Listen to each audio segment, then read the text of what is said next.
जय Shri Ram to everyone. Welcome and welcome back to my channel. कैसे हैं आप लोग? आई होप आप सब बहुत अच्छे होंगे एंड आप लोगों की प्रिपरेशन भी बहुत अच्छी चल रही होगी। As you all know, IBPS PO examination is around the corner and this is day 40 of 60 days challenge.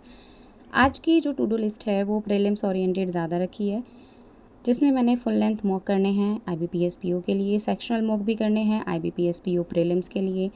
Mains की बात करूँ तो मेंस के लिए मैंने सिर्फ 2 ही टास्क रखे हैं, जिसमें क्वांट्स मेंस का सेक्शनल मॉक है एंड करंट अफेयर की क्लास है, क्योंकि करंट अफेयर को मुझे नहीं लगता कि हमें स्किप करना चाहिए, क्योंकि अगर हम अभी से स्किप करके चलेंगे ना तो हमारा बैकलॉग इकट्ठा हो जाएगा। तो मैं नहीं चाहती कि फिर वो प्रेशर आए, तो इसलिए जब तक हो सकेगा करंट अफेयर की क्लास कंटिन्यू करेंगे। एंड ऑनेस्टली आज का दिन बिल्कुल भी वैसा नहीं गया जैसा मैंने प्लान आउट किया था।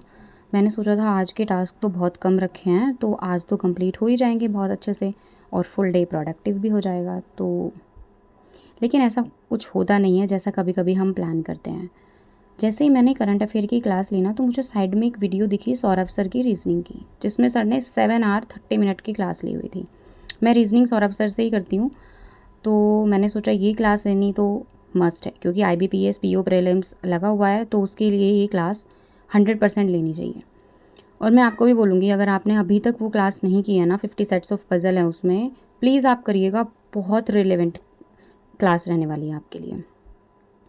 तो मैंने वो क्लास अटेंड की और मोस्टली टाइम उसी में चला गया, क्योंकि मैंने पॉज करके क्वेश्चन सॉल्व नहीं किया है। आज मैंने जो भी क्वेश्चन सॉल्व किया है ना, वो टाइमर के साथ ही किए हैं। जो सर साइड में टाइमर लगाते हैं ना, उसी के अकॉर्डिंग मैं सॉल्व करती चली गई। बट जिस का मेरा सॉल्यूशन बन जाता था, वो मैंने सॉल्यूशन नहीं देखा, वो मैं आगे स्किप कर देती थी। लेकिन फिर भी बहुत अच्छा खासा टाइम उस क्लास में चला गया।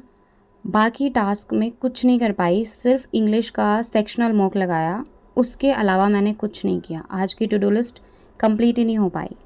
बट ये क्लास करना भी इम्पॉर्टेंट था, बहुत सारे क्वेश्चंस की एक साथ प्रैक्टिस हो गई। और बाकी तो टू डू लिस्ट में मैं कुछ कंप्लीट नहीं कर पाई, सिर्फ रीजनिंग की क्लास की है और इंग्लिश का एक सेक्शनल मॉक किया है।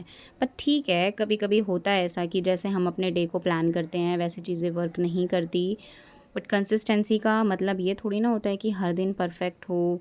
कभी कभी चीज़ें थोड़ी हों लेकिन हम कंटिन्यू चलते रहें, यही मतलब होता है कंसिस्टेंसी का। आप डेली बैठ रहे हो, आप डेली अपने टास्क को लिख रहे हो, कर रहे हो, अपनी चीज़ों को प्लान कर रहे हो, भले ही वो चाहे थोड़ी कम हो जाए कभी कभी, बट आप डेली तो ट्राई कर रहे हो ना। तो बस आज की वीडियो के लिए इतना ही। मिलते हैं नेक्स्ट वीडियो में नई टू डू लिस्ट के साथ, और कोशिश करूँगी कि उसको मैं डेली कंप्लीट कर पाऊँ, क्योंकि IBPS PO प्री तक कोई ऐसा रिस्क नहीं लेना है कि जिसमें टास्क मुझे नहीं कंप्लीट करने हैं। तो ओके, बाय, थैंक यू।